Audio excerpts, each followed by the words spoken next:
Oh, yeah. Right. Hello, everyone. Welcome to the. Actually, check it out. Is it up? No.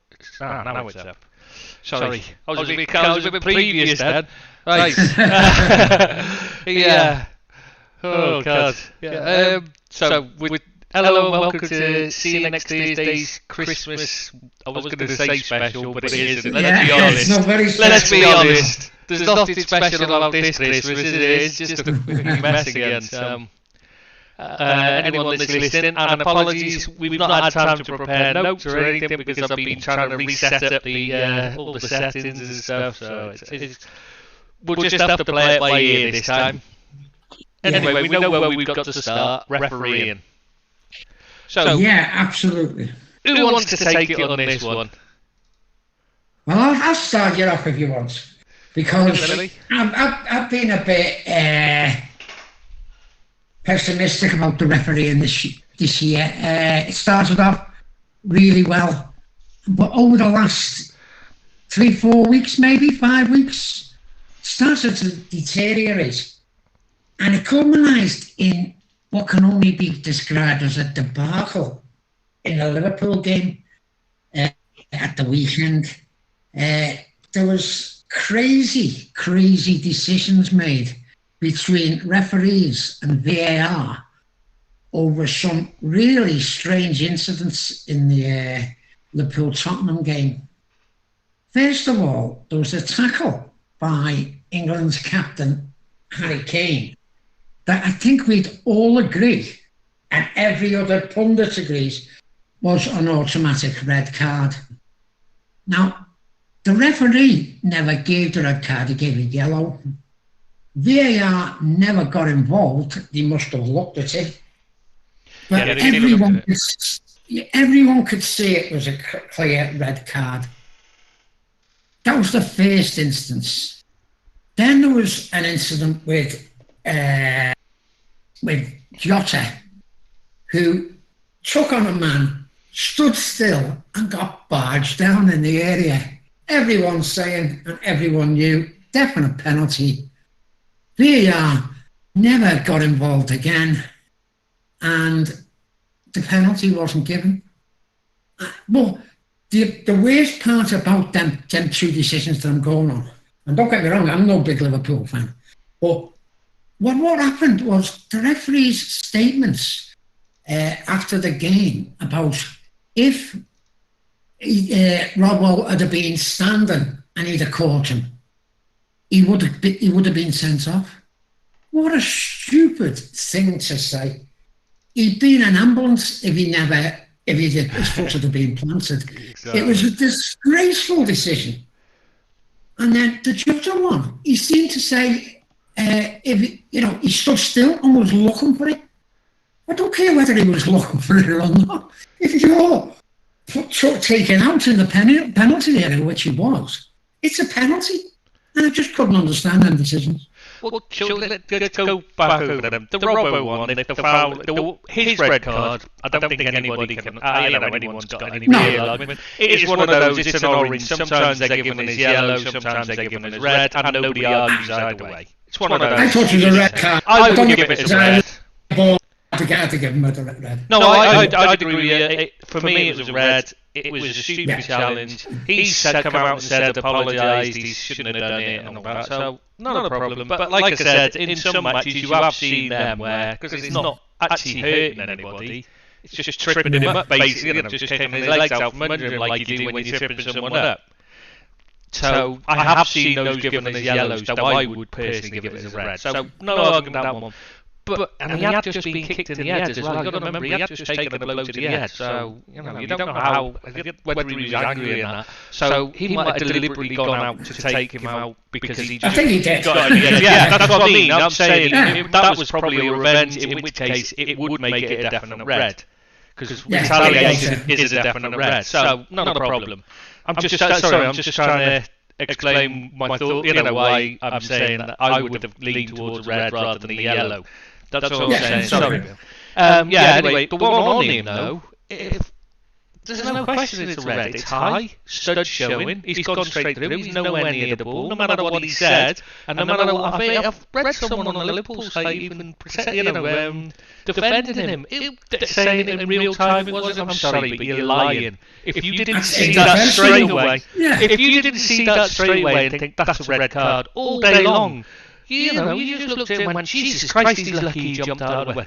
And that's what I thought from the first moment. And I'm sorry, but I don't believe anybody at the game other than Spurs fans thought anything else. And I'm sorry, I don't believe that guy who's posted on there is anything other than the Spurs fans trolling. I don't believe it. There's no way anybody could see that incident and not think immediately, Kane's got to go. Has to. Absolutely not. Trish, can I just ask you whether, right, the conspiracy theory that because he's England captain... Yeah. That was it wasn't forced upon the referee. A bit of leeway because he is the England captain. 100%. Do you think that's possible that could happen? Yeah, 100%. Well, look what they did with Alan Shearer when he stamped on Neil Lennon's head. Yeah, I remember that, Yeah, exactly. It's because he's England captain, he got away with it. But that's ridiculous, isn't it? That's ridiculous. That's the way it's always been in the English game. There's always been a bias towards England players because they don't want to lose them. They've got a World Cup coming up. They don't want they want to keep them clean and ready. Yeah.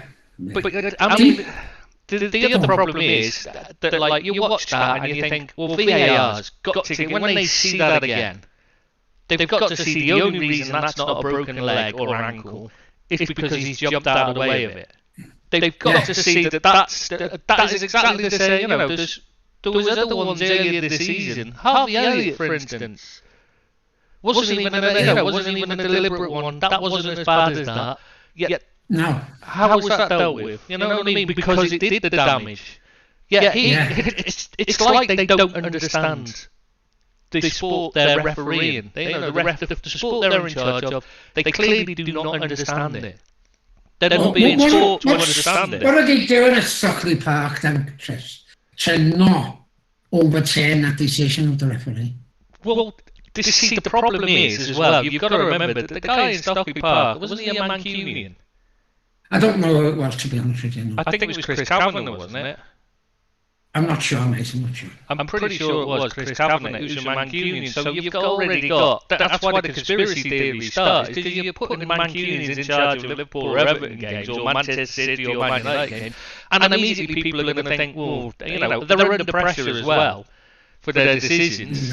So it makes it more difficult for them. But I'm sorry, but I don't believe that anybody in VAR could watching that in video over and over again could not see it's a red card unless they deliberately choose not to. There's just no way. There's no way that's a mistake. You cannot look at that challenge if you are anybody who has any knowledge of the laws of the game of football and look at it and say, nah, that's only a yellow, that one. There's no way. So it's a deliberate choice. How did you see that, Deeps? How did you see the incident? Or have you seen the incident? I'm actually watching it right now, Willie. All right. So I'll get back to you in a minute. Get back to you in a minute.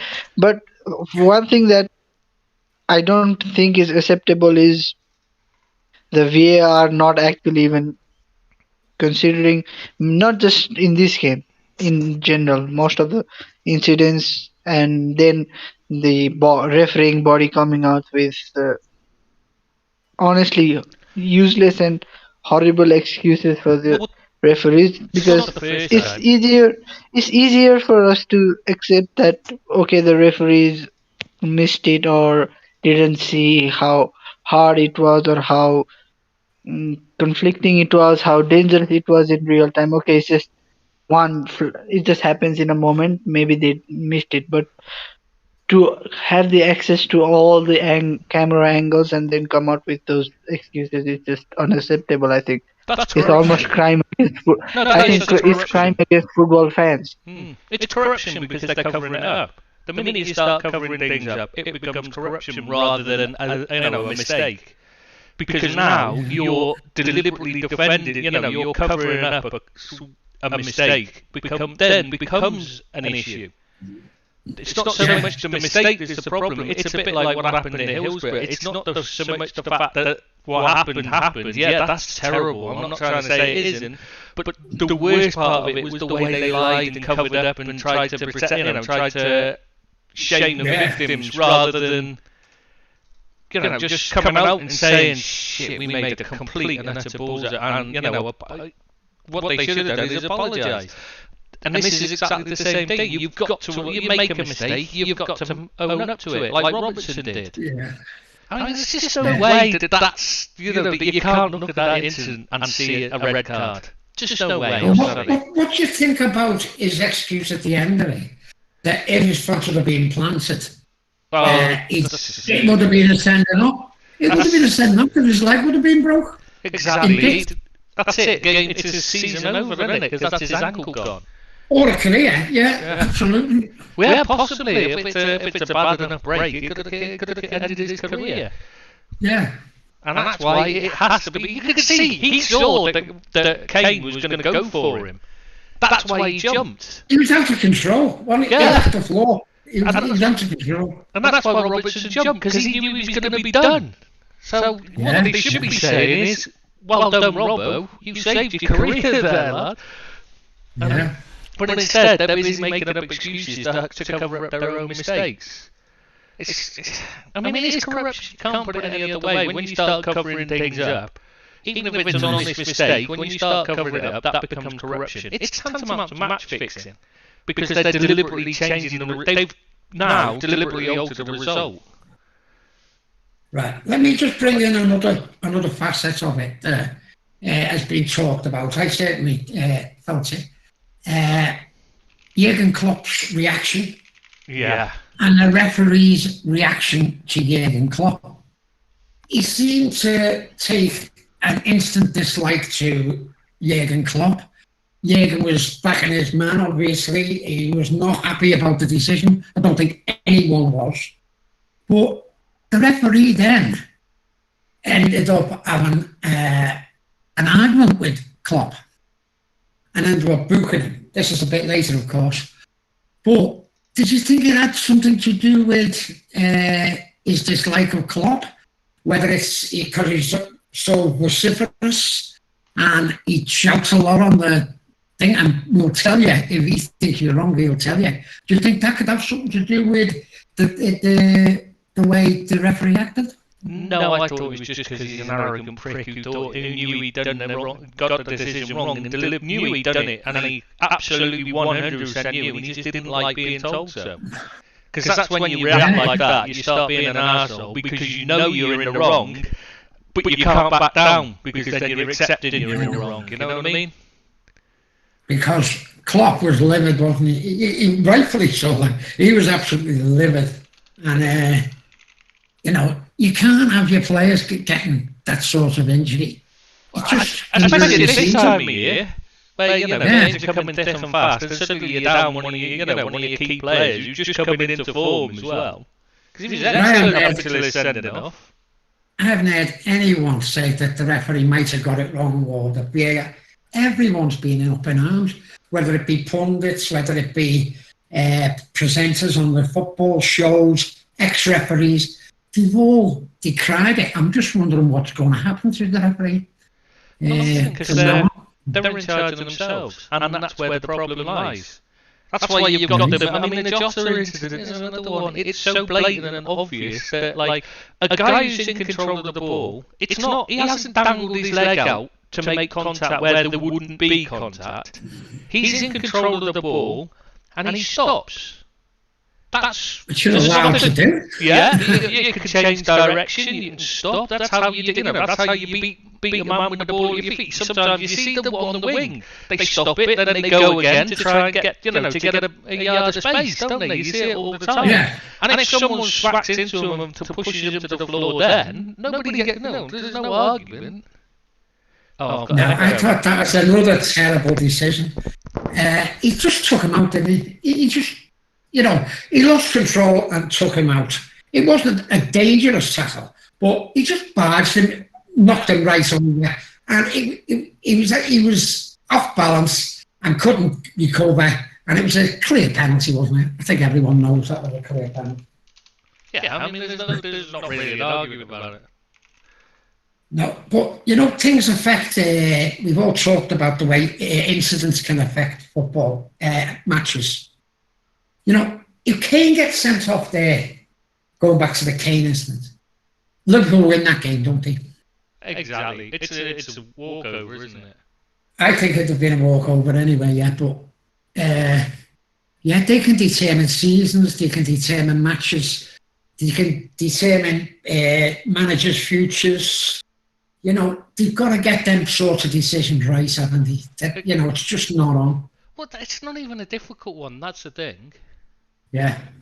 I mean, if you get it, if it's a difficult one, you accept it. Like, they make a mistake. I mean, but that Kane one, it was so blatant and obvious. There's just no argument about it, is there? Really? No, absolutely not. And I pointed out to you on the, I know you'd already seen it, the Ederson one on Fraser. When he done basically the same thing that happened with Jota, he took the player out. He took Fraser out. And no penalty given. You can't have decisions like that going for any team, you know what I mean? It's just not on. It's bad refereeing, and they need to get it sorted right away. Well, I mean, there's no reason for them not to. I mean, it wasn't like it had affected the result. Newcastle were getting a hiding anyway. Yeah. It was only going to be how much of a hiding they got was the only difference it was going to make. So it doesn't affect the result, but that's not the point.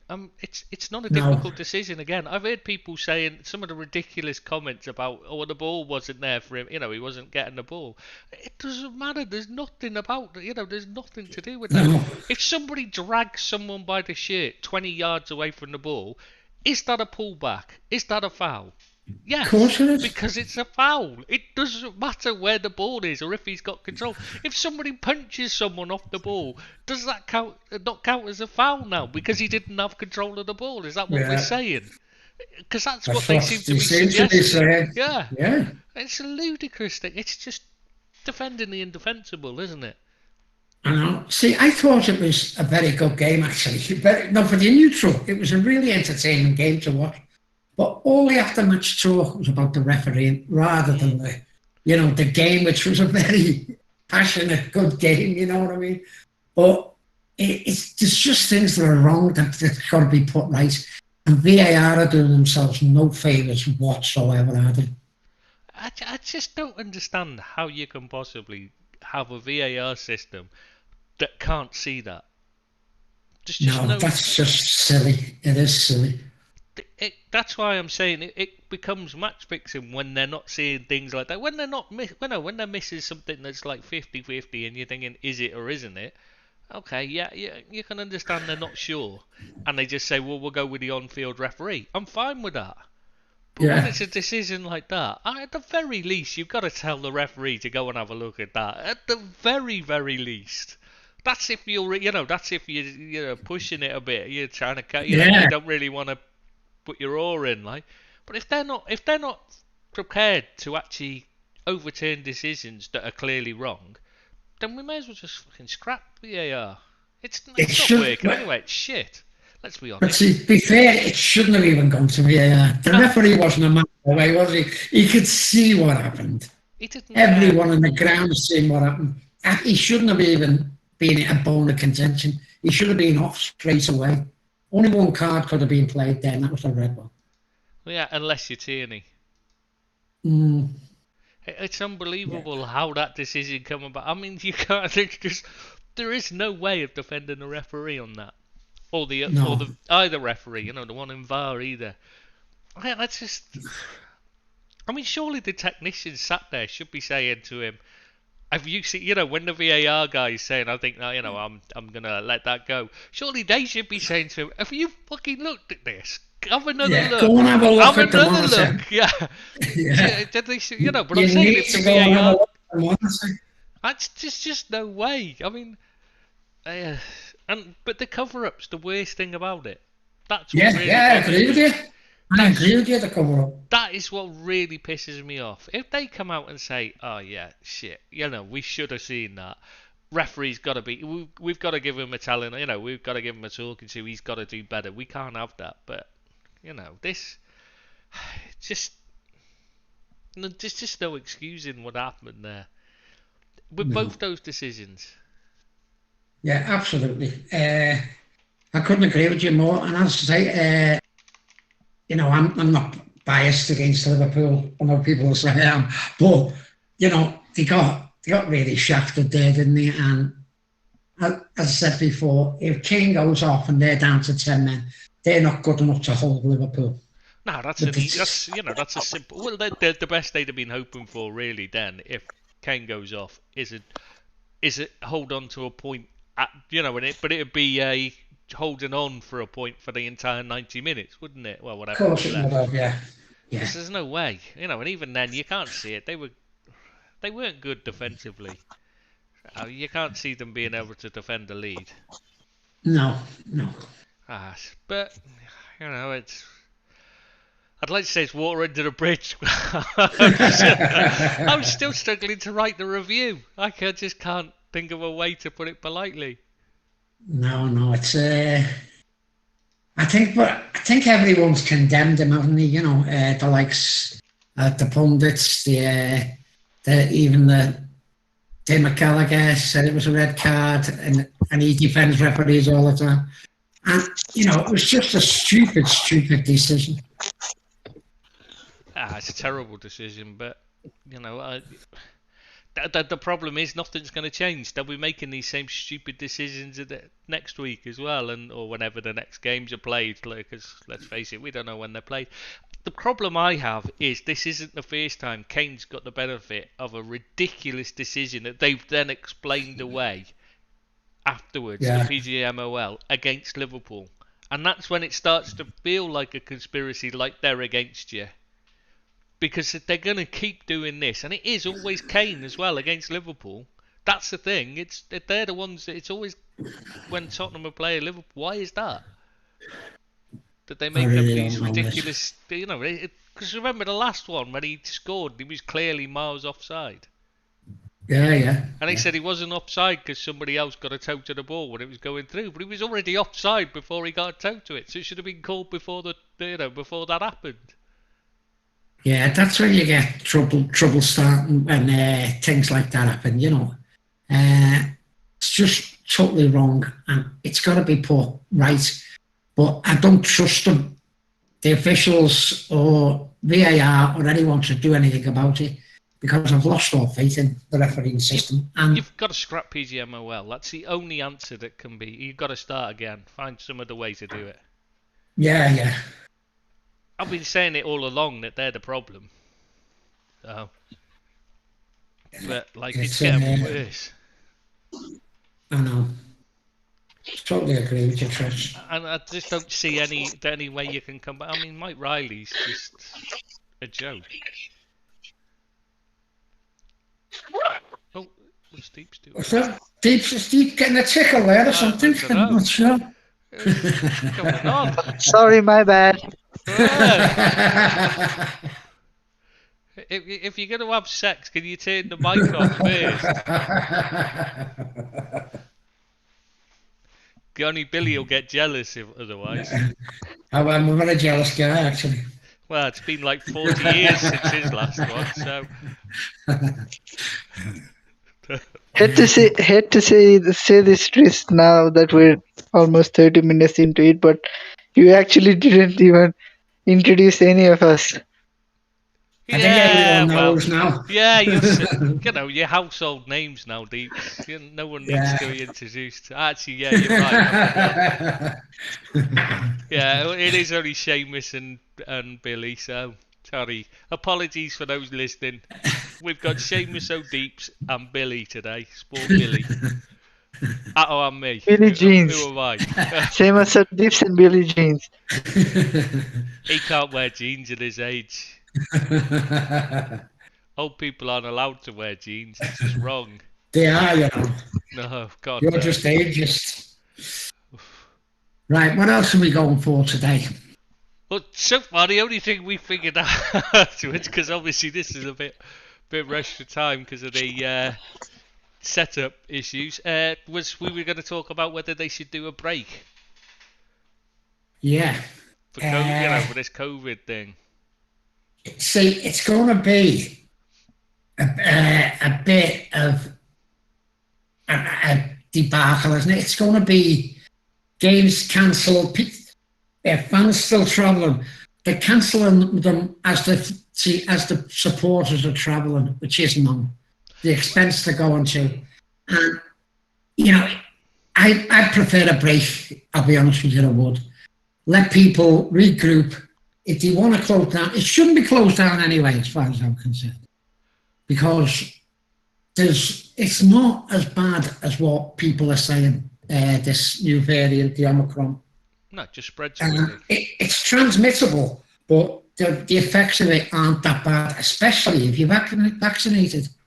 So hopefully they're going to get off the fence, this government and the authorities in football, and they're going to make a decision of whether they're going to play the games or they're going to have a break. Well, the big problem they've got is the isolation thing.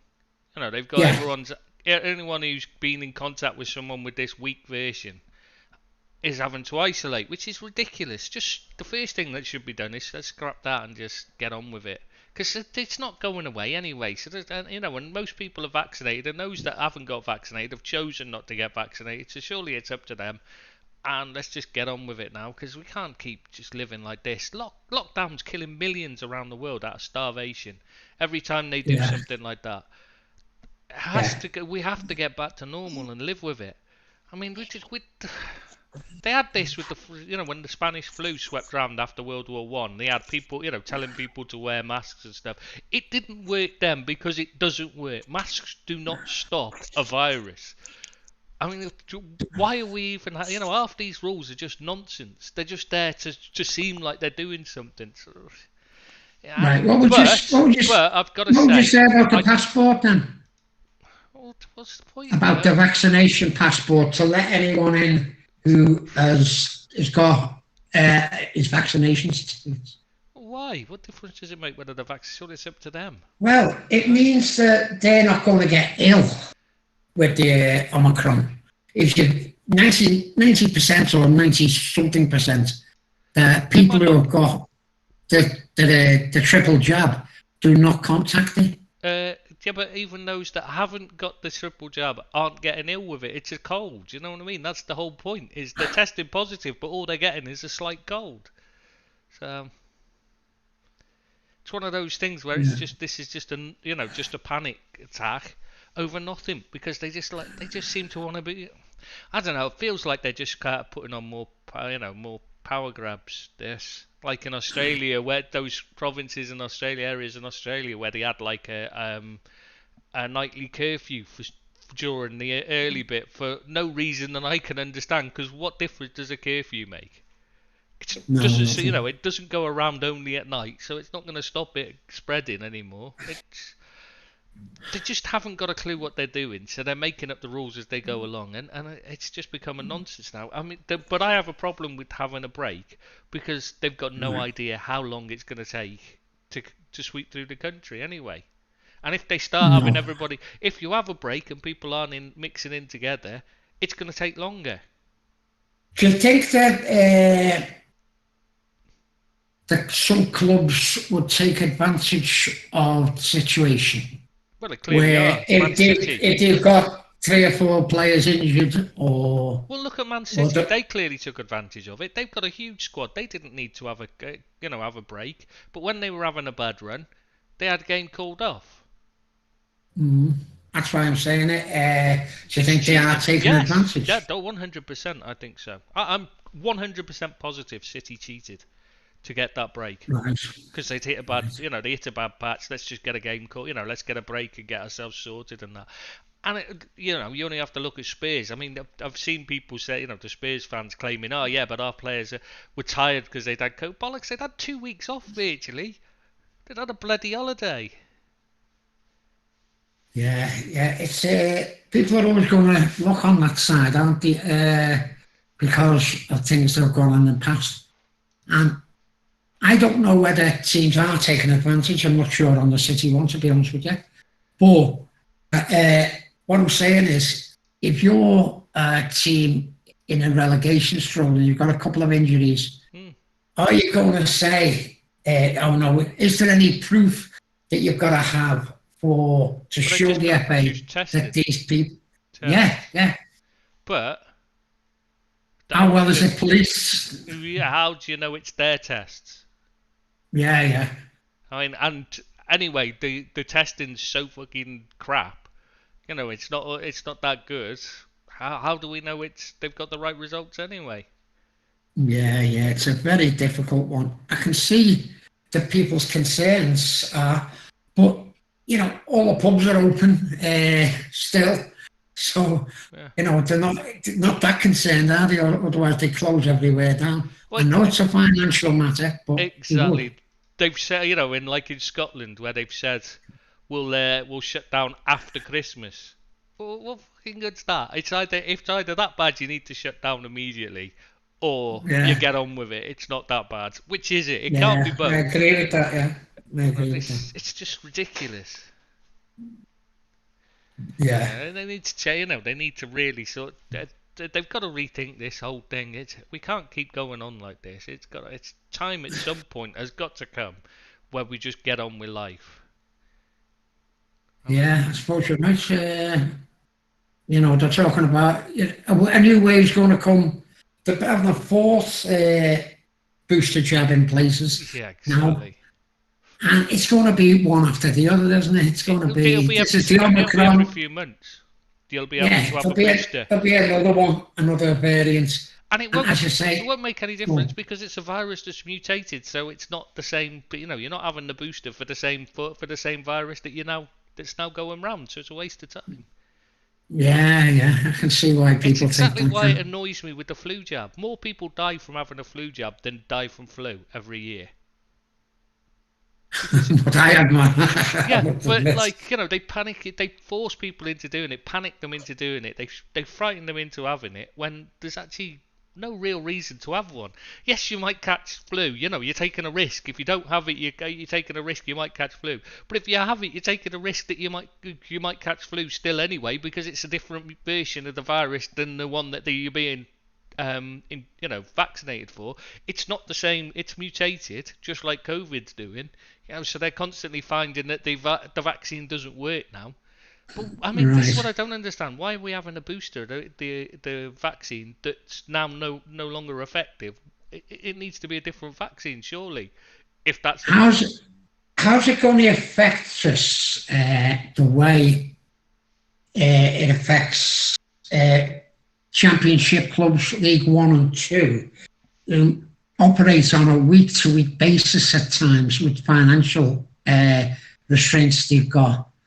Players have still got to be played, rates have got to be paid. Exactly. They can't. That's going to really affect them. They can't survive. No, they last time they only survived. Apart from Derby County, who were obviously been cheating so much financially that they got themselves. They were in shit already.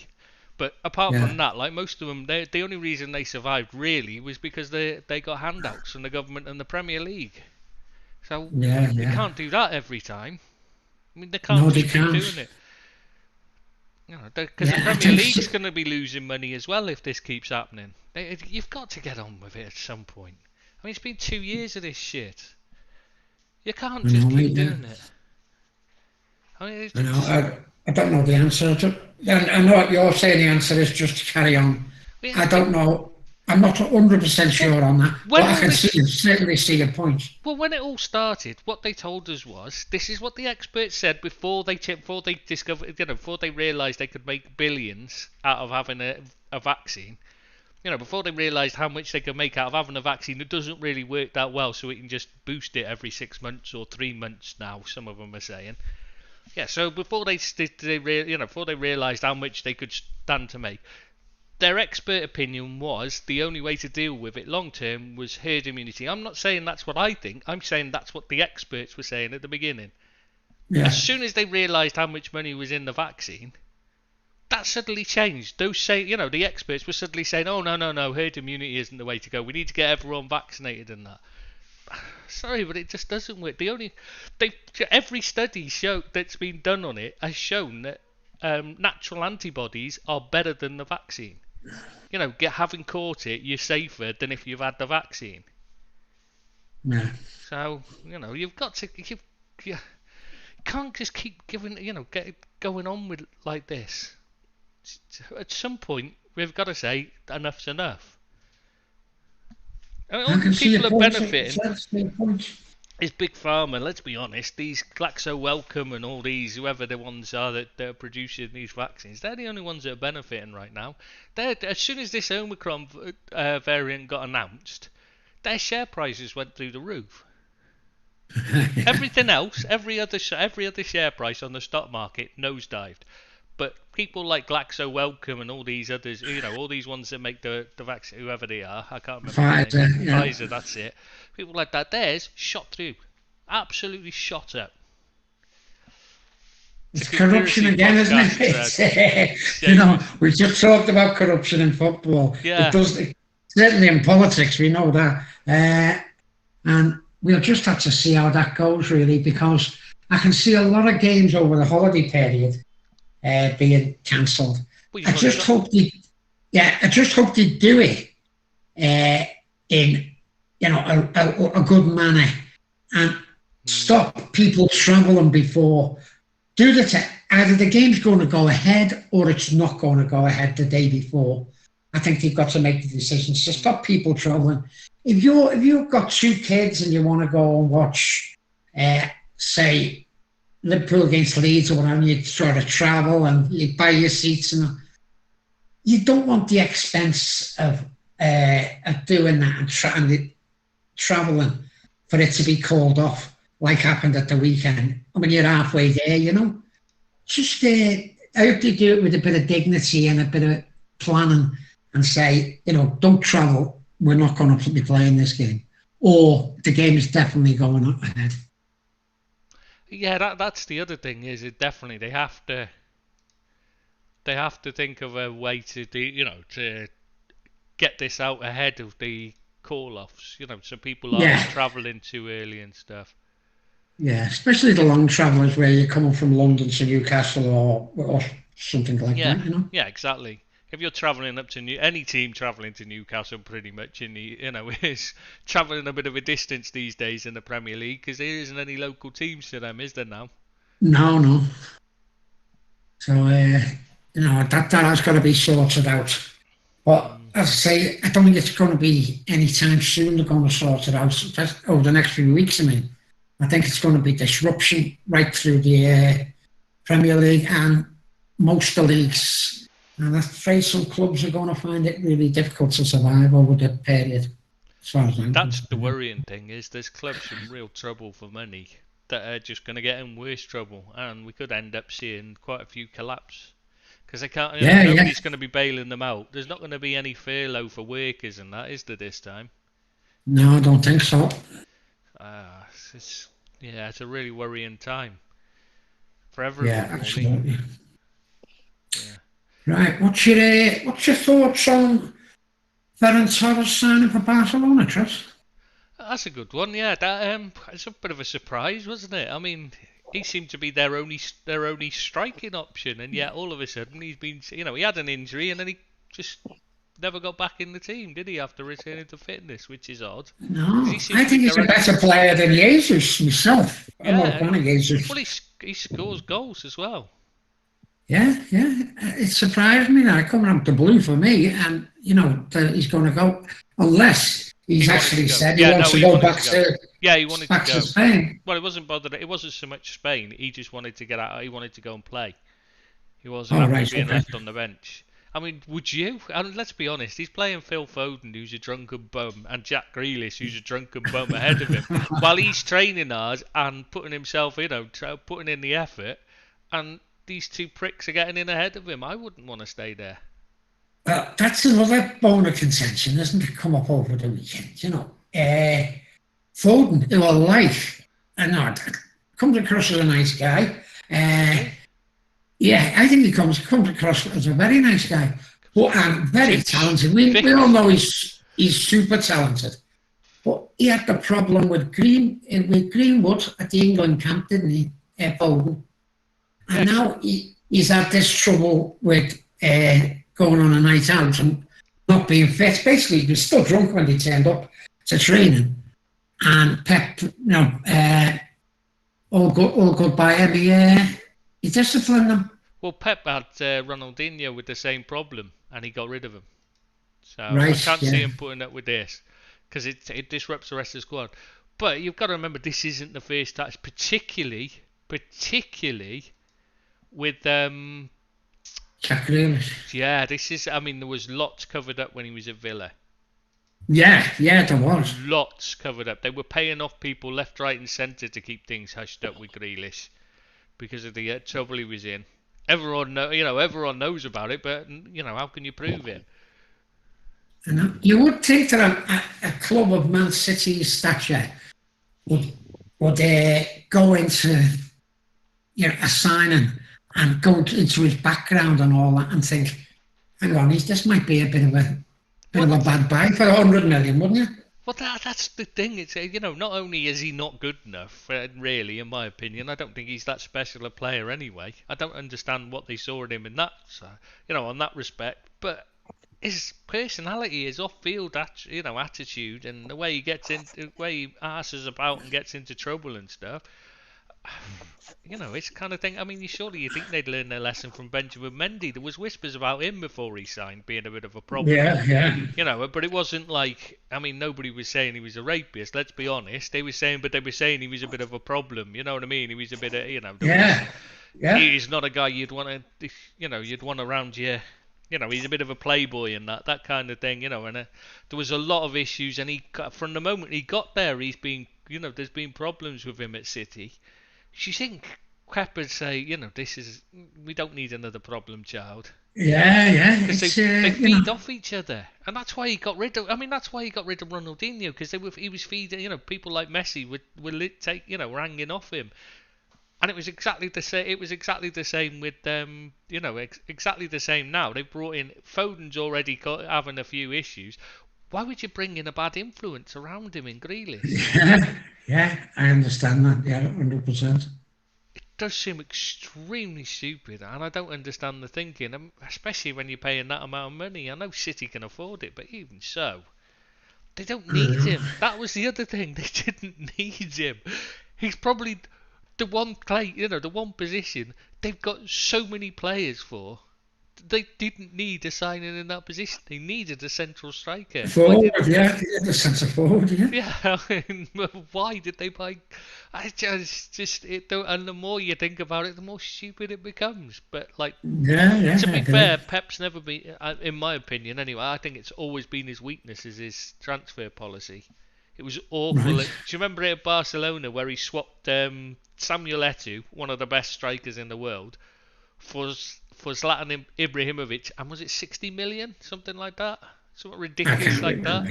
Yeah, they paid something like 60 million and Samuel Eto'o. I think it was 60 million. You might mean euros rather than pounds though.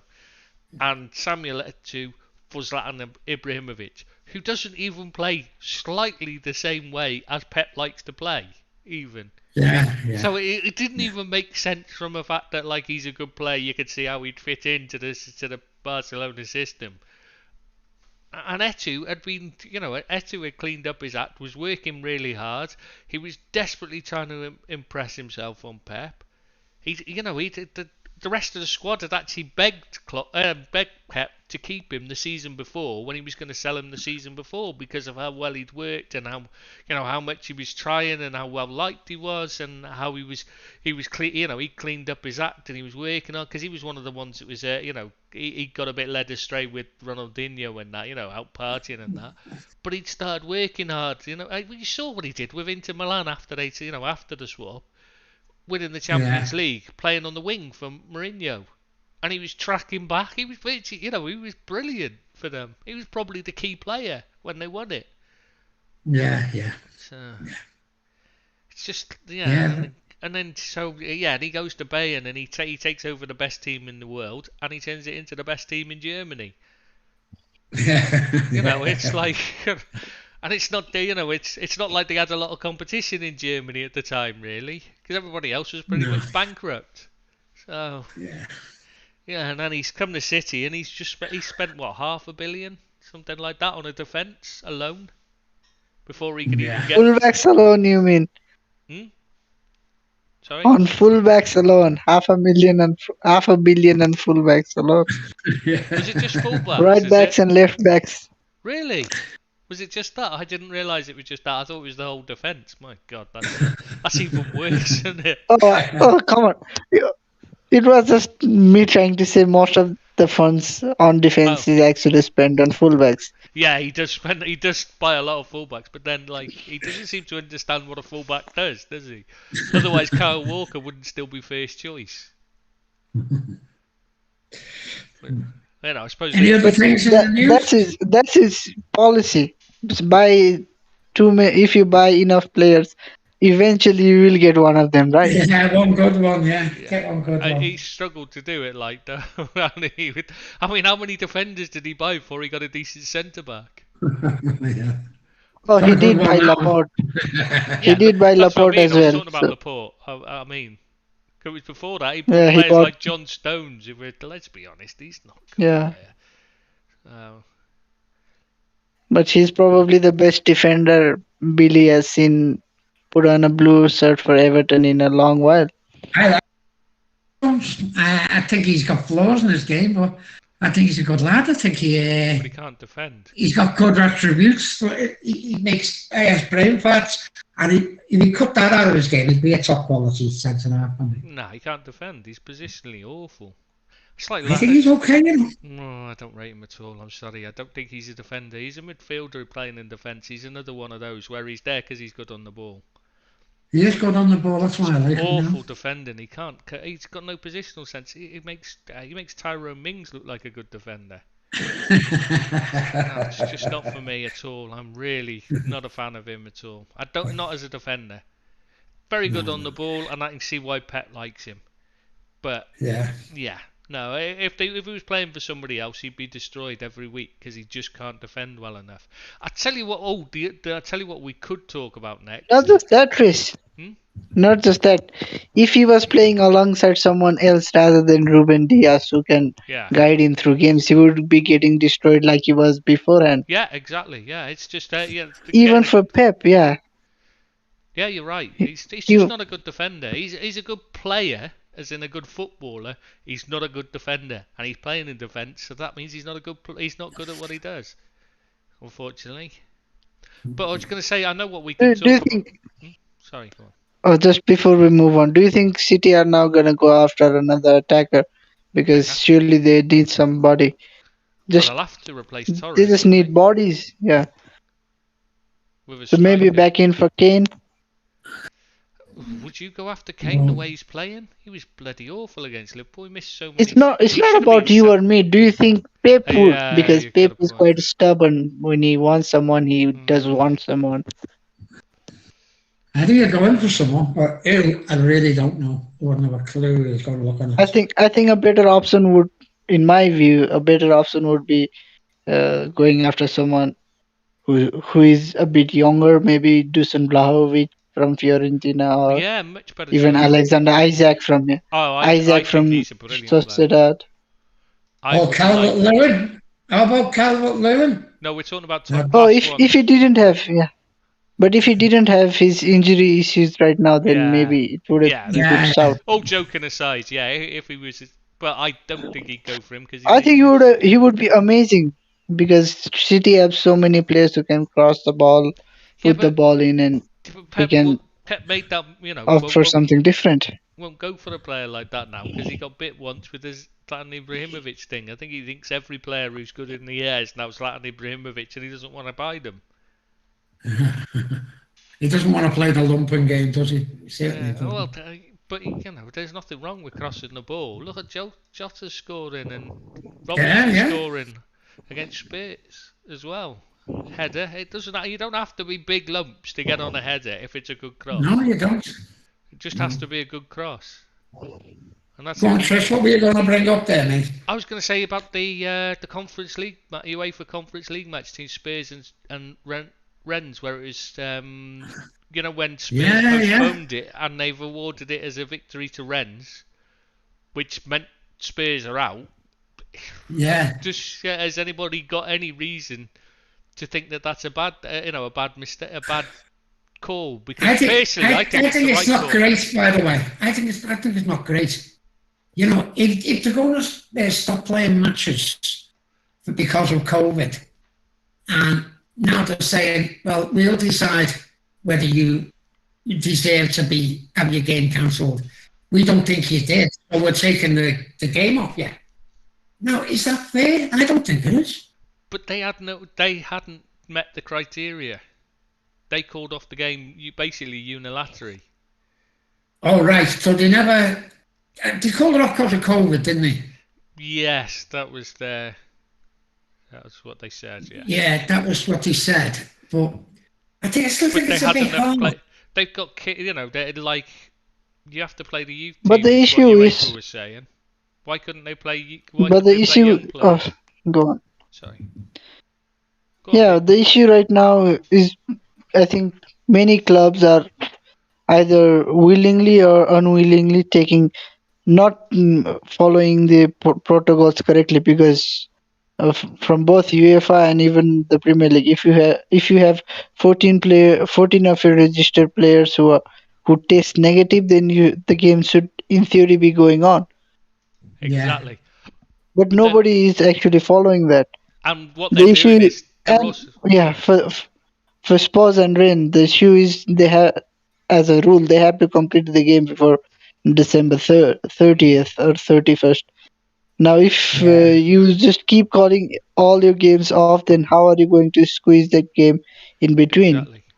Just like we're taking a break right now, clubs like Spurs, Manchester United, they already have 2-3 games they have to make up in this short while. So if they take another 2-3 weeks off, then it will be too many fixtures to be completed before the end of May. Yeah, I can see that. And then the players are going to get injured and tired out.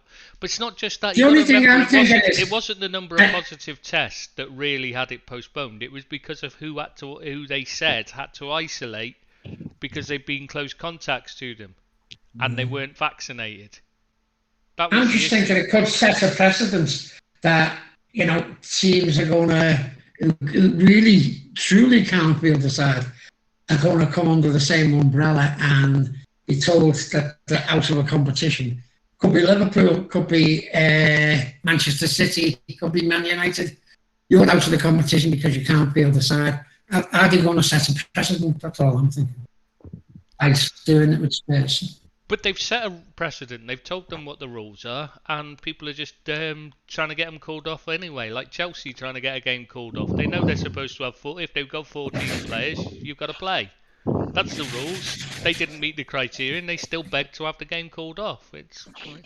What I have a problem with is why is it only for this kind of thing? Yet, like Leeds have an injury crisis, and they're just told to get on with it if they've only got they've got 13 players fit. Because of injuries. Why is that different from having 13 players fit because of COVID? No, I want that one. Oh God, he's picking something. What's he picking? Pizza? Getting the song left out. I want that one. An outfit. Yeah, he's picking an outfit for his Christmas party. Maybe I want that one. Christmas Eve of Christmas Eve party. I'm on my Christmas night out tonight, so I'm going to have to love you and leave you, I'm afraid, guys. Okay, mate, take care. Yeah, I'm sorry I couldn't stay a bit longer, but the Moretti is calling me, and I'm going to have a nice few drinks. It was good to have you on, Bill. Take care. Okay, thanks very much, boys. Take care. Yeah, thanks, Deeps. See you later, boys. Thanks. I will do. Thanks, see you later Merry Christmas. Please don't forget. Don't do your usual and log back in on here so we can hear what's going on. We've already heard you having a pizza argument with your missus and stuff like that. So we don't really want to hear what's going on at your party, mate. That's all I'm saying. So Merry Christmas to you all, boys, and all the readers. So thanks very much. I'll see you shortly. Right, Deeps. It's Just you and me then, Seamus. So we move on to. I was just going to say the other one I was thinking is the Newcastle United complaining to the Premier League and demanding an explanation. For what exactly? Over refereeing decisions. Well, you know, they were complaining about the head injury against Liverpool and stuff like that. They're claiming that it's all against them now. I think what they're saying is now we've been bought by Saudi Arabia, everyone's all on there. Everyone's deliberately cheating us. I think that's what the suggestion is that they're making, because that's how it seems. That's how it's come across anyway to me. When, you know, I mean, you look at it, that head injury, he wasn't holding his head until he looked around. Then he started holding his head afterwards. He was fine. He wasn't touched in the head. There was nothing anywhere near him. He was just cheating to try and waste time, try and get the game stopped, because Liverpool were attacking. That's all. So, you know, there's no explanation needed over that. But they're including that as one of their refereeing decisions that needs an explanation. And this is the problem: is we know that the referees are terrible, and we know that they're. I was just gonna say. So I was just gonna say, even on the most blatant, even on the most blatant of offenses, they come out with ridiculous excuses. So there's no point demanding explanation, because they're not gonna give you the correct one anyways. Exactly. So what's it going to do? It's just going to put the backs up of the PGMOL, isn't it? Really, and I don't see what they've done. I don't see how it's helped them. For me, if it was me, I would think that they need to now start lobbying a change in either who runs the PGMOL, or to completely scrap it and have a new independent body take over referees and officials in full, which is what should have been done all along. Premier League, or at least have a different body that looks after the VAR. Surely, Premier League, with all the money the Premier League makes, surely they can employ a few foreign retired referees, some of the ex-players and everything, to just rule out the conspiracy that it's the manager it's the referee that supports this club, or it's the referee that belongs to this part. It should never be. Just rule that out. You should never have, like I keep saying, you should never have someone from Merseyside refereeing a game involving a Manchester club or a Merseyside club. You just can't. It's ridiculous. They shouldn't be. It's not fair on them, but to then put them in the VAR hub anyway, as well, just to hide them in there instead. That's no better either. You've got to have some kind of outside people coming in. Why not have a panel of 3 people reviewing it? It's a video. Oh, you mean me, and Billy? Well, yeah, or whatever, But I was thinking one ex-referee, or current referee from another country, so it's not so they're not going to be beholden to the person they're dealing with. They're not going to know, as in, like, they're not going to feel like they're. Because what happens a lot of the time is it feels like you've got a referee who's a senior referee refereeing the game, and the guy in VAR hub is one of the new guys who's just come in, who's the junior referee compared to them. So they're not going to tell them to overturn a decision, because it's, in essence, it's a senior guy to him. You know what I mean? It's like telling your boss he's fucked up. Most people don't want to do that. It takes a strong person to tell them that they've made a mistake, doesn't it? Exactly. Just take out all those factors that can easily be dealt with. Yeah, I mean, it's not. Yeah, there will always be human error, but don't give excuses. You've got to have an ex-player in there. You've got to have an ex-official, current official in there, so you've got to have at least 2. But I would have a third, so when there's when they're undecided, they can do a quick vote on it. 2-1. Do we think we need to recommend he goes and looks at it, and decide one way or the other? You know what I mean? Otherwise, you end up with a tie if you only have 2 people arguing about it, don't you? So I don't know who the third would be, but you can figure that out, can't you? Well, if the Premier League is listening, then I am happy to be the third guy if you pay me enough. Which is £3.50 I'll just be there to vote. Packet of crisps. Not that expensive. I'm not that expensive. Food and board he'll do it for. It's all you want, innit, Deeps? Food and board. And a chance to wield a bit of power.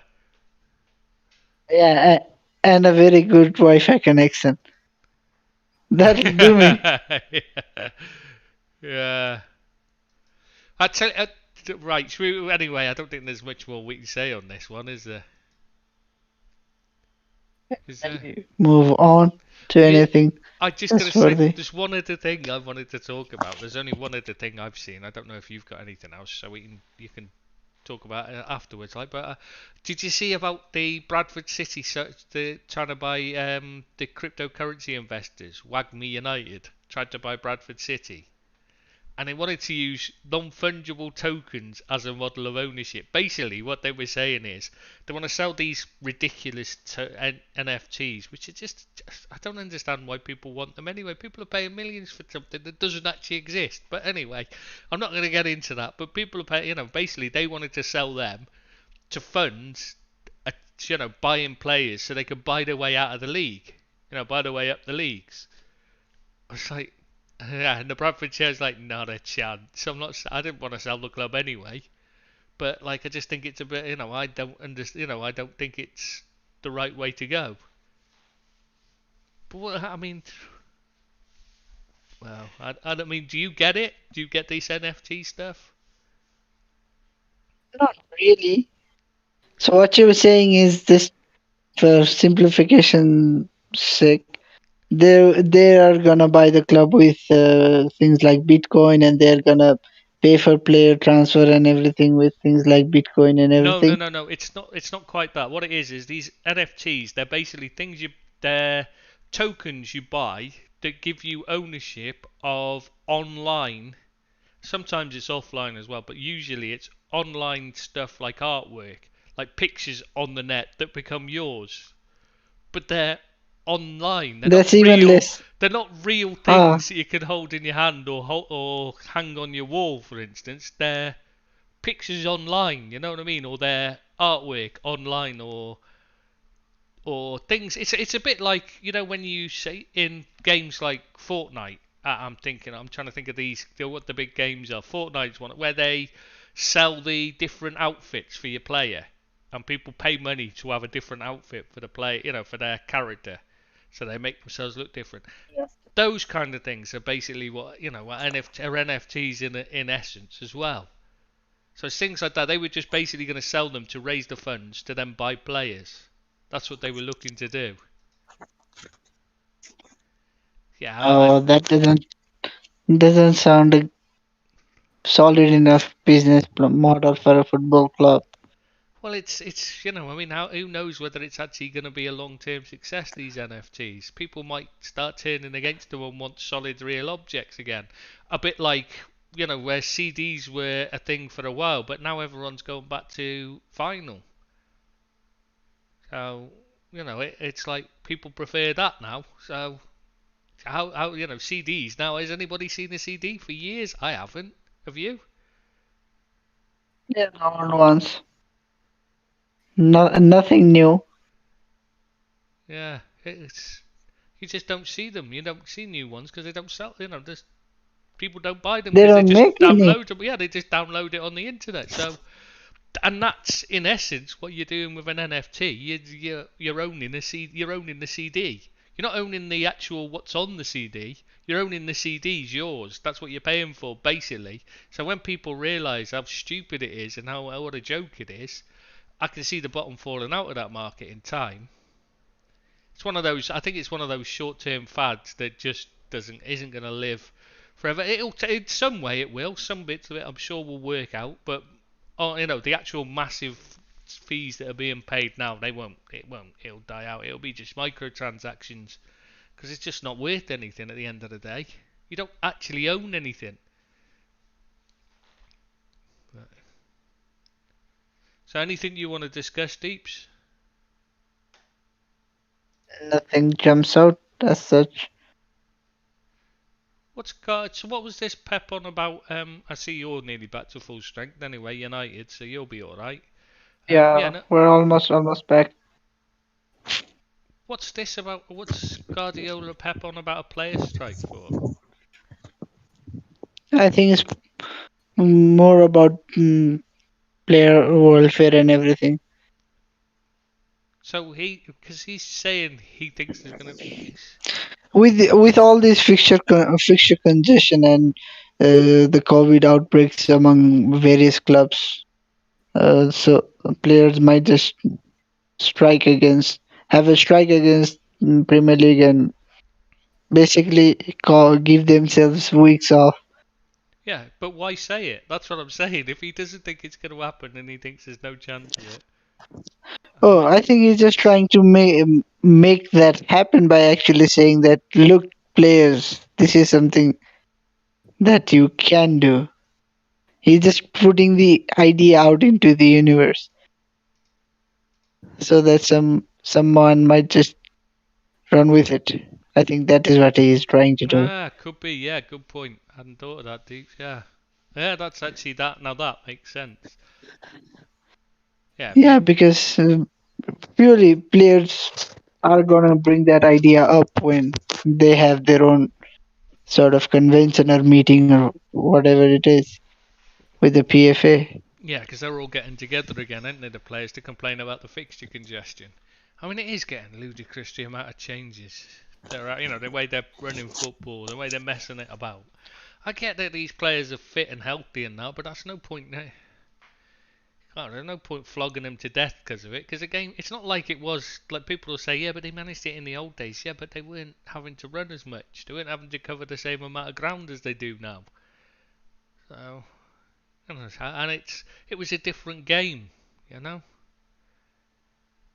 So you didn't, the attackers didn't have to press or anything like that. Purely one thing you can do to decrease the amount of fixtures is have a one-legged semi-final for this League Cup, or maybe even just scrap the League Cup altogether for the Premier League teams. Well, a lot of countries maybe field their under 23s or whatever it is. Well, a lot of countries don't have a League Cup anymore, so it wouldn't be a surprise if they scrapped it. But I don't understand the point of two-legged games anymore. It doesn't make any sense. But the other thing is, it's the international calendar breaking it up. That's ridiculous. You need to stop that because that makes it really difficult because you've got gaps before and after each of the international games where you could have had if they've been postponed games, you could have fitted them in if you just carried on playing. But if you just let's say you play six nowadays, you play 9 international fixtures in 3 international breaks. If you play those 9 games in one break, then maybe you can squeeze one more league game in between that. Yeah, if you just or maybe even 2. If you just play it all at the end of the season, the international break, then the ones who aren't playing international football will get a good long break as well. Or maybe even let's say have one break before Christmas and one somewhere in, let's say, before Halloween, somewhere around November time, for 3 weeks instead, or 2 weeks, 3 weeks, maybe even a month. Yeah, a month have international footy, and then have another break, maybe around March time, and that's it. Yeah. Instead of having 5 breaks a season, just have 2 breaks a season. Then maybe you can make up 2 extra weeks actually that can be used for league and cup fixtures. Yeah, exactly. It's just common sense, Deeps. That's what would never happen. It also helps with the international sides as well, because like we see in the tournaments, the teams that actually play together play same. Different teams play better in tournaments and in other just qualifiers, because when you're playing tournaments, you have a nice long month, almost a month long preparation, a month long tournament and everything. But with this, you're just playing. Sometimes you just have a player that just plays one game and doesn't get a look in for 3 years again. How are you gonna expect all teams to play to their full potential? And it makes it really uninteresting to watch and uninspiring, because the football isn't very good because they're not teams, they're 11 individuals on a pitch. I don't know about the attendances in the international qualifiers and everything, but surely the TV audience goes down drastically down you would think as compared to league games, because I don't watch it. You don't watch it. Most of the people I know don't watch the international fixtures, so they're mostly just 2 weeks, 1 week or 2 week off for all football fans. When Mm. people only just complain about having those fixtures, anyways. Yeah, exactly. Yeah, it's they really do need to look at it. But like three, did you see they were saying they reckon it'll be worth 3.3 billion to have Yeah, two? having biennial World Cup, but Yeah, me.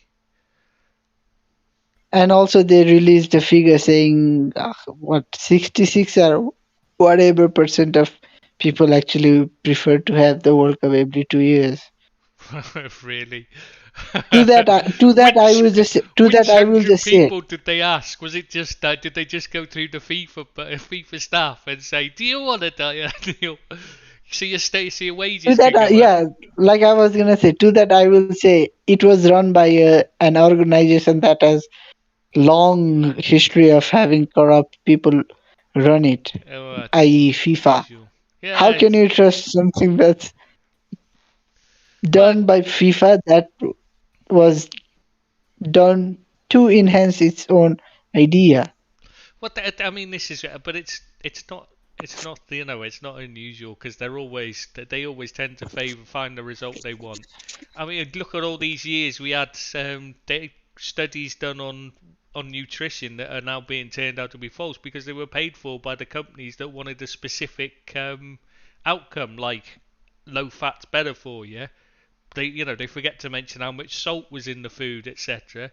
But the studies were paid for and performed under the auspices of a company like, say, Findus, that's producing a range of low-fat foods. So they were finding that obviously the low-fat foods, they're much better for you, even though they weren't, because they had too much salt and sugar in them. So they're actually worse for you.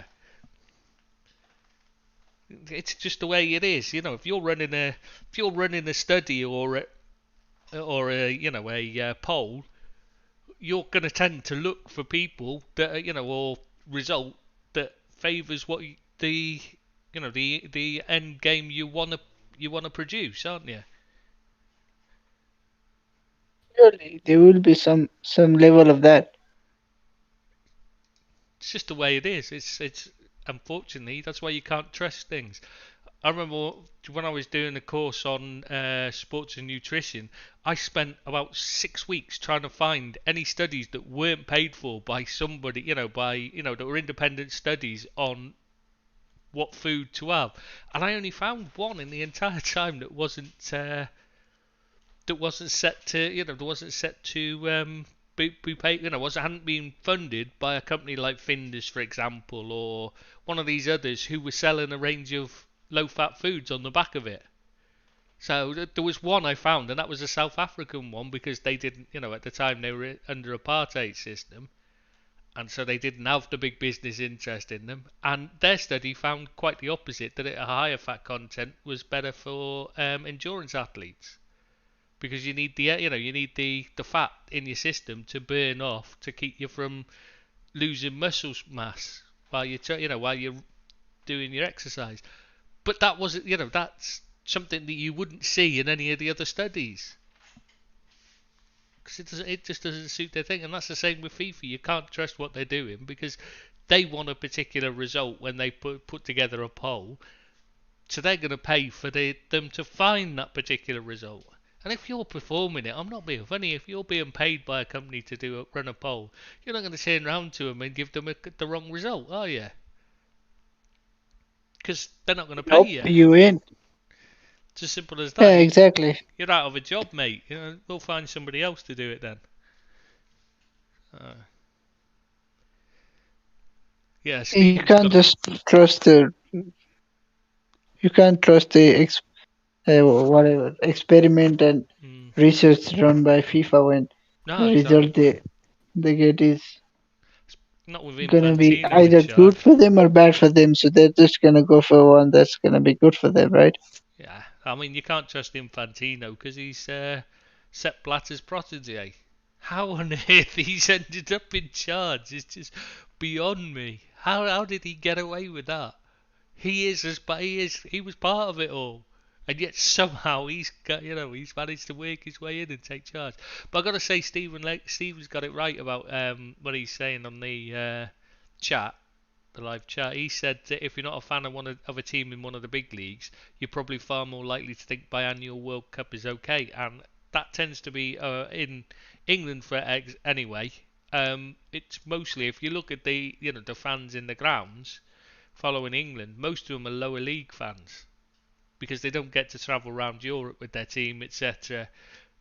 They don't get to see them on TV, so they go they tend to be more following following England. Like, I don't know if it's the same all around the world, but it certainly is in England. It tends to be mostly lower league fans. You always see like Colchester United, whatever, teams like that in the grounds. I don't know if it's the same in Nepal. Possibly. Don't know. I don't know much about the football scene here. Really? I hardly know. Yeah, I hardly know the players. Do you have the name of the like players? A professional league? Yeah, we do. It is fully professional, yeah. I don't know. Oh, you don't trust my information. I think so, but don't trust my information. Out here in the UAE, it's a bit of a mess. I think it might be more of a semi-professional league if I. Well, here it's fully professional, and they have problems because I was talking about it with Abid when he was over, and he was saying about why didn't that Omar Abdul Rahman leave when he had the chance to go to Europe, and I was saying to him because he's paid so much here, he wouldn't want to leave. They're paying Premier League wages to crap players basically, because what happens here is you have to have a specific number of UAE players in your team. You can't have you can't field a team with 11 foreigners. I think there's a limit within the club of how many foreigners you're actually allowed in the team. How many in the squad? I mean, so what happens? A bit like franchise cricket. Yeah, but what happens is you end up, because it's such a small country with such a small population, you've got like pub level players, but they're worth a lot of money because they're better than people who than most of the people here tend to be. There's a massive problem with obesity and stuff like that because they don't need to work or anything here.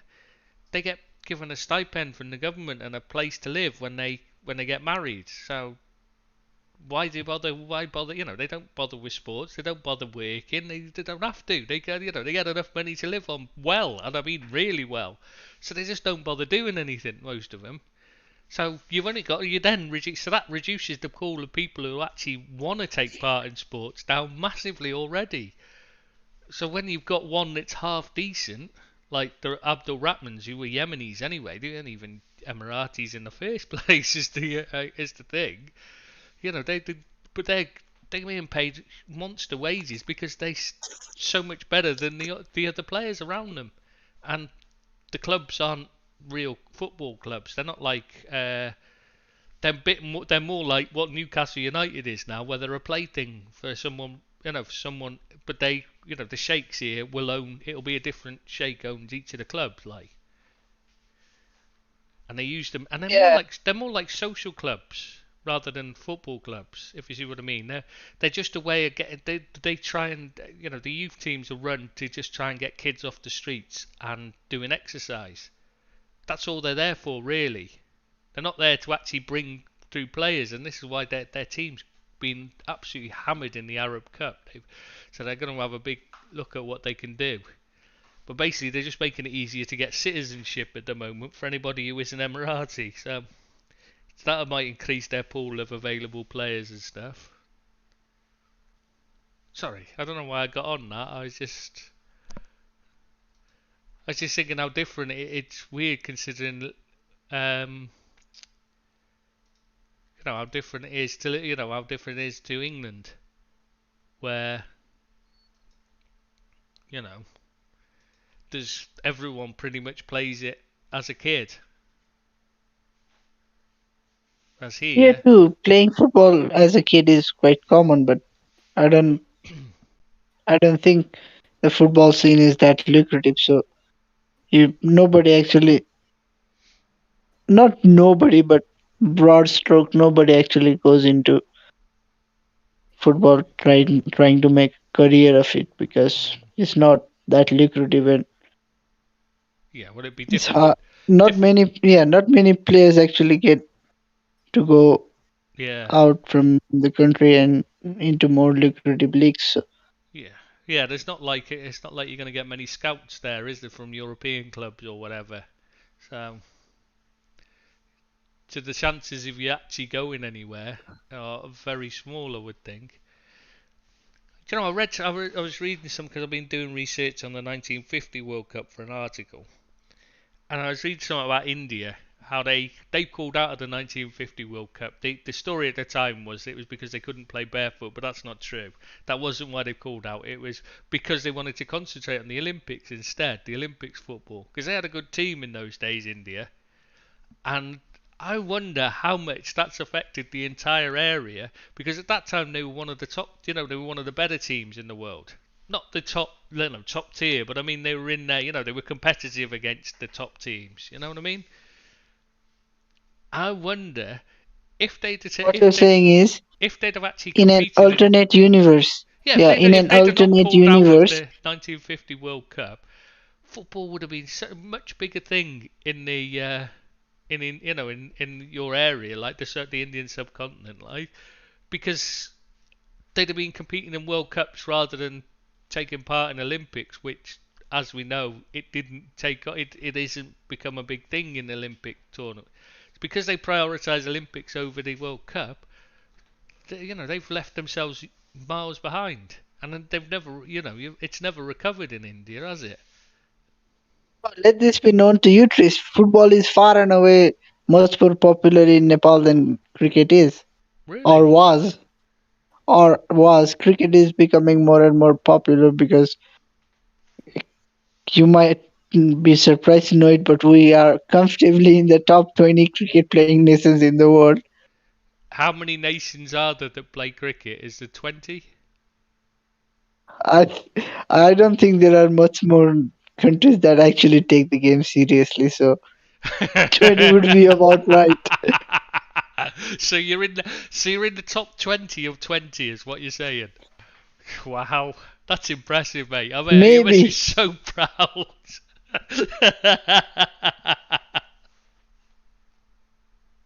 No, but although we do have a better cricket team than a football team, but football is far and away much more popular in Nepal. I didn't know that. I mean, I've met quite a few Nepalese here and Sri Lankans who support various football clubs. Usually Liverpool, to be honest, but that might be just because they're the ones that talk Oh, to me that's because just they've you. seen me. No, no, Because no. they've That's seen just me. you gravitating towards them and them gravitating towards you. Yeah, that's what I'm saying. Is because Is I've got a the Liverpool. support. I'd been wearing a Liverpool shirt or something, or they'd heard me speaking about Liverpool or something like that. So they've, it's those that have talked to me. But I do know. I was going to say I do notice a lot. I don't remember speaking to any Nepalese many Nepalese that didn't prefer cricket to football. In fact, there's only I mean, you're only talking. I'll probably know what 60 maybe I've spoken to about, and they tend to prefer. I'll probably say what 5 of them were into football, and the rest were cricket fans. All of them were cricket fans, in Mm, fact.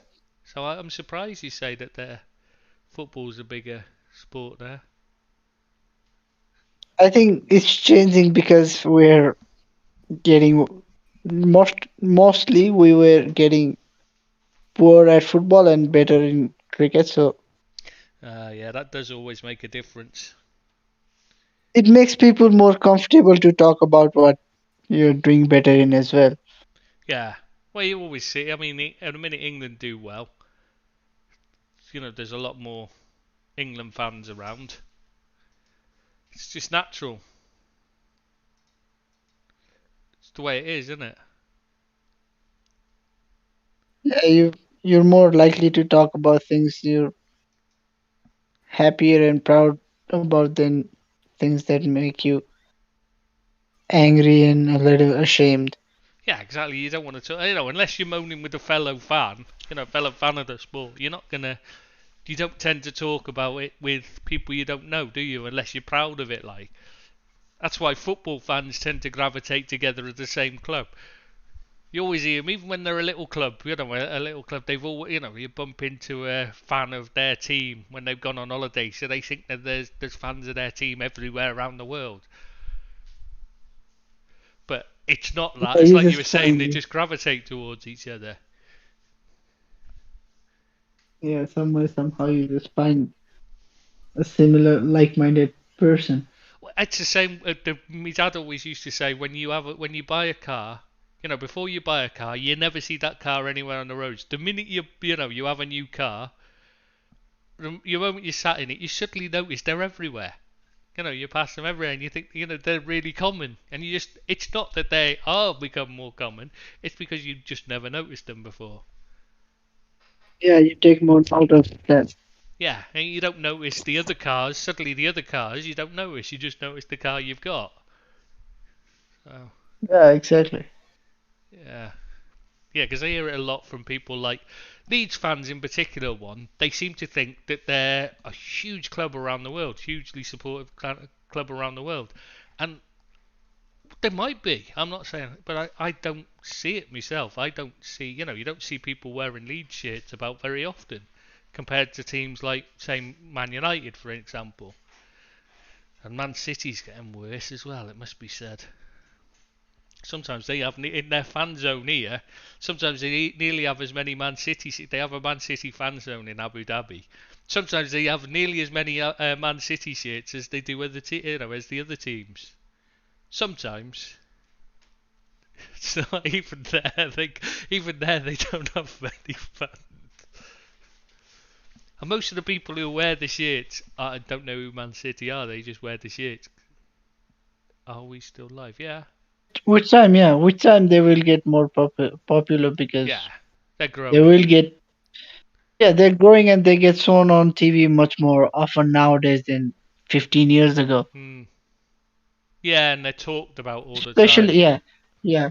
Especially with fans from outside Europe. Yeah, it's like Newcastle. Whichever team. Get a huge following in Saudi Arabia, not because they're any good, but because they're owned by Saudi Arabia. So a lot of the Sauds will follow them now. So it'll increase. Yeah, because they get more coverage, they get talked about more, everything. Yeah. So people will actually take note of them now more so than they did before. It's like here, you got because you get beIN Sports, is the sports channels are all come from beIN Sports, who are obviously owned by Qatar, who it's the same people who own PSG. Yeah. So PSG are constantly thrown at you. You're bombarded with PSG stuff. It's just like you can't avoid them. I've got no interest in PSG, but you literally just cannot avoid them. And every time they do it, they talk about them, even during the Premier League coverage, and they're still talking about PSG half the time, because obviously they're paid to do so. The presenters. Talking about PSG, I saw Ramos got sent off. This was his second appearance, wasn't it? Yeah, hardly got on the pitch because of injury, and then he just goes out and gets himself sent off. He's a knobhead anyway, on the pitch. For all accounts, he's a very nice person off the pitch. He actually had a house by where my mum and dad used to live in Spain when they were retired. They retired to Spain initially. Left it, my mum got homesick, so they went home just before this all this pandemic broke out. So they probably timed that fairly well, like. But yeah, they lived out in Spain, and there is a house he bought for I think it was his brother, and that massive huge thing. It was like his brother is his representative. No, he's got more his than one. His brother represents him. Hasn't he got more than one? Maybe. I'm sure he's got he's possibly got like 3 or 4. It was one of the, somebody I'd not seen. I don't think it was his representative. Anyway, maybe it wasn't his brother. Maybe it was an uncle or something. Apparently anyway, he's bought all his family places, so he's quite often there. You know what I mean?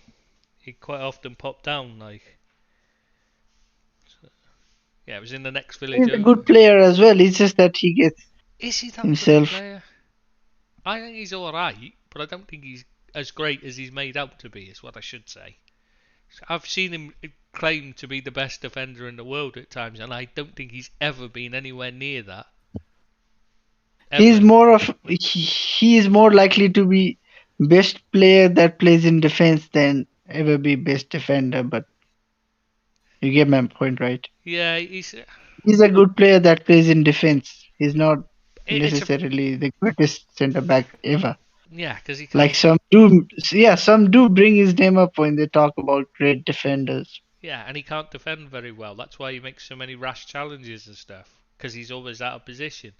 Annoys me, because we've seen it with Sol Campbell for years in England, where they'd rave about him because he'd be flying in making these last-ditch challenges, and nobody seemed to notice that if he'd have been in position in the first place, the ball would have never have got to that place, so he wouldn't have had to have made the challenge either.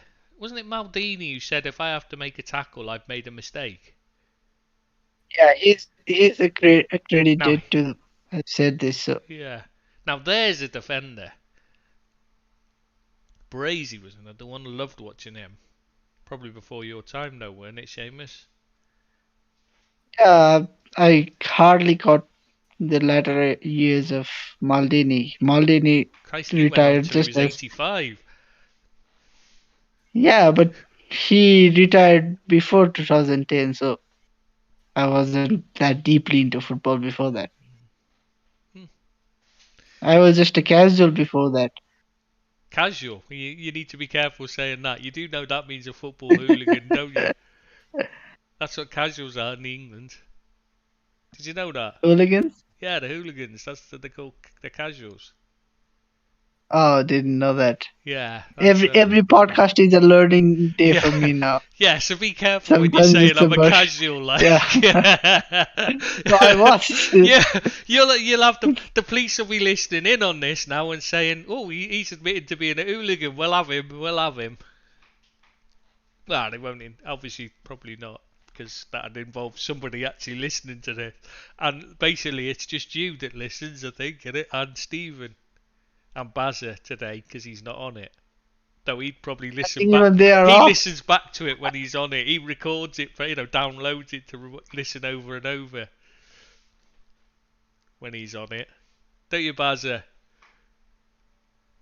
I know he's listening. Even he's off now. Come on. That's what he does. Honestly, he'll message me afterwards talking about what he'd said. We need to have him on every time, because that way we ensure we get a listener. Because that's about the only way, isn't it?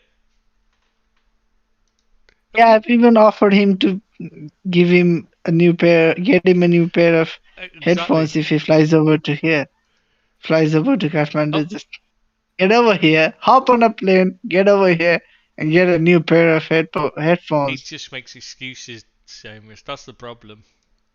Anyone else would have been straight over, wouldn't they? He should have been knocking on your door by now, ready to pick him up. But no, not Bazza. He's just lazy. That's what it is. Oh, Zach's still here anyway. That's Neggy, isn't it? That's old Negative Walter. Zach, I'm sure it is. I hope so anyway, because that's who I was thinking it was. But my memory's very bad with names, so I really struggle with names. Everyone I know has a nickname, so because I can't remember them. Wrapping the last of the prezzies. Question is, will I finish first or you two? Well, I think we're pretty much done now, aren't we? So we're just. Really... we've been pretty much done for nearly an hour now. Yeah. We've just been increasing our runtime now. Yeah, I don't think there's anything left to talk because surely nobody.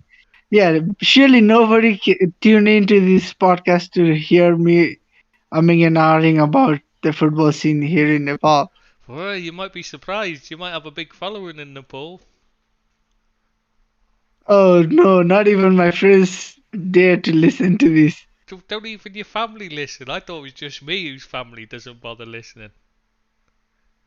Oh, they don't listen. Why would they? Because miserable bastards. You think they'd support us, wouldn't you? Yeah, I mean, Yeah, but then they should give us. They should they listen know a in and lost give us cause. Come on, Chris. constructive But they criticism know a afterwards. lost cause when they see one. Lost cause. This is quality entertainment. This is. I mean, that's why we've got all of 2 people listening. I dare to think one might just be that idiot Dread man. No, Whoever I was thinking there's idiot 3 is. people. One's that idiot Dreadman. He's a pain in the ass, him. God's sake. One's that. Somebody positive- needs to ban him from YouTube altogether, I think. Should do. I mean, it really. The only use he's got is to tell us if there's an echo on the sound and stuff, and he didn't even notice that today. We had to rely on somebody else to do it. But I think Neggy was the one that noticed. Yeah, it was Zach noticed it. Positively negative now. Sorry, not negative Walter anymore. Yeah, we have to rely on them because that Dreadman's so useless these days. I don't even know why we bother with him. We'll ban him. I think he's just drunk with all the pre-Christmas wines and everything. Well, he does a lot of whining, so it could be. Anyway, after that fell on deaf ears, that joke was so bad, I think that's just killed the podcast. I think Anyways, Merry Christmas to you, Chris. Merry Christmas to anyone that is still listening. And God give you, God give you sense to quit listening when it's just us two. Yeah, bless him. They obviously didn't have any sense. I was hoping Rob might come on. That's what I was hanging on for, really, because he said, if he'd pop on before he went to work if we were still going. But I don't think he's gonna make it. Anyways, see you, Chris, next week. Stephen just said it. I just hang about so I was there when it was just the 2 of you. Well, 2 of. Once you have 1 million listed, I don't think that's going to ever happen. 1 million. Oh God, no. Well, I don't think we'll even reach double figures in my lifetime. Yeah, we do reach double figures actually. I don't know how concurrent viewers. Oh, not live, but yeah. Yeah, that's what I was meaning. Yeah, sorry. Yeah, we do. Yeah, one of these days we even had those friggin' bots. Yeah. Starting. Yeah, that's when we know we'd. Where have they gone this week? We're not as popular this week. It's very disappointing, isn't it? Where is the bot? I feel hurt, to be honest, that they've abandoned us. I mean, yeah, maybe. They've grown some sense now. Yeah, I was going to say, they've listened once, gone, sod that, I'm not going back there. Did you hear the shite they were talking about? Can't say you blame them. Anyways, Chris.